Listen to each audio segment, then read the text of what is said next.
The dramatic rescue mission in Sudan. The Secretary of State saying nearly 100 U.S. Embassy personnel evacuated by a U.S. military team. The UN Secretary General saying at least 19 other countries have also evacuated diplomats there.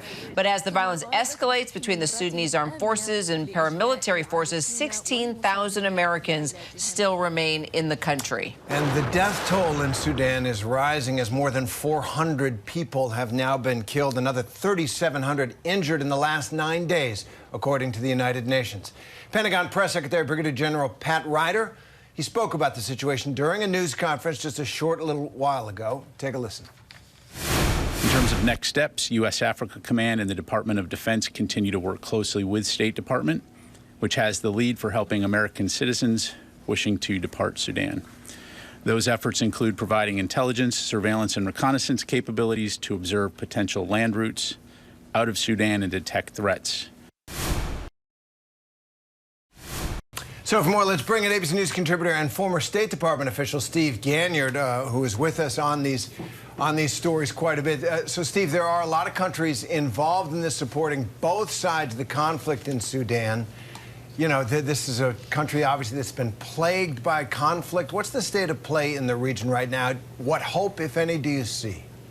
Yeah, Terry, this is really interesting. Most people just see two warlords going at it, but there are two warlords, but one of them is quite rich because he has a bunch of gold mines down south in Darfur. You remember Darfur and the terrible number of people that were killed there during the war with the Sudanese government. But in Darfur, there are gold mines. And one of these generals, who owns the RSF, one of the paramilitary groups that's fighting the government as it is, also has given one of those gold mines to the Wagner Group. You remember the Wagner Group as having committed numerous atrocities in Ukraine and being one of Putin's paramilitary forces that he deploys around the world. So you have the Russians involved. You have the Egyptians involved who are supporting the other side, because remember that Khartoum is right on the Nile River there. So a source of clean water, fresh water, and the Egyptians want the Sudanese to help them go back to Ethiopia and say, don't build a dam that would cut off our water. You have the Saudis and you have the Emiratis who have been using RSF in Yemen as a paramilitary group. They also want the ports. Turkey wants the ports along the Red Sea. So you have at least 6 or 7 countries that are behind the scenes here. They're all vying for position and have a vested interest in which side wins. So it's terrible that people are dying, but you can see all sorts of hands behind the geopolitical fight here going on. Well, let's just talk about that evacuation. If you look back at 10 years ago, as you know, our colleague Mick Mulroy was involved in that evacuation of embassy personnel when he was with the CIA. This one happened pretty quickly and pretty clean.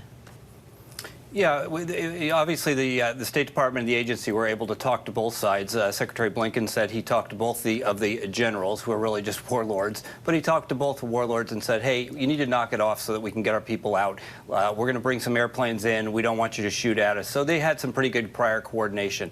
But there's not enough coordination that they can go in here and say, we're going to open up the airfield again. It's still too much fighting. There's not enough communication here going on, so it would be a great risk to bring airplanes into that airfield. So they got a small group out, but getting all 16,000 Americans out is, I think, is too big a lift, given the geographical distances involved. It is the challenge because, as you point out, the diplomats were evacuated.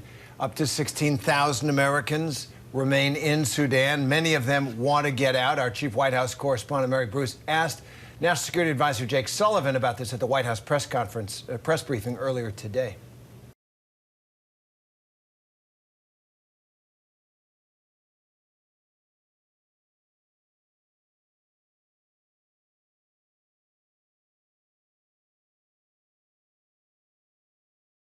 Well, there's certainly a willingness to take steps to help Americans be able to get out of the country. And if those steps in a risk analysis included, potentially facilitating civilian flights or anything else along those lines, the president has asked for every conceivable option to be able to help Americans. So, Steve, what options realistically are there? Really, Terry, there's only one. There is a desert highway that goes between Khartoum and Port Sudan. It's about a 9-mile drive on a good day. no gas stations along the way, no place to get food, no place to get out of the sun. And so that was what the U.S. military was talking about this weekend, that they might be able to provide drone coverage overhead to at least see are there bad guys along the route, or there roadblocks set up. But other than that, it's going to be people on their own, or it's going to be governments organizing convoys to get out of the Khartoum area.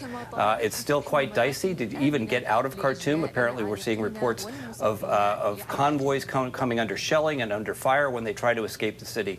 So not a lot of options here. And, you know, frankly, yes, there are 16,000 Americans left in Khartoum, but they knew that the situation was degrading rapidly. And so I feel for my former colleagues in the State Department being asked to come in and do an extraction of people who knew that things were going downhill, who had a chance to leave. You can't just expect the U.S. to be able to come in the middle of these vast distances and get people out when there's total chaos going on in the city itself. Well, we definitely have assets on the perimeter. You've got those Navy ships, and then I guess we just day by day see what happens next. Steve Ganyard, thank you so much. Appreciate it.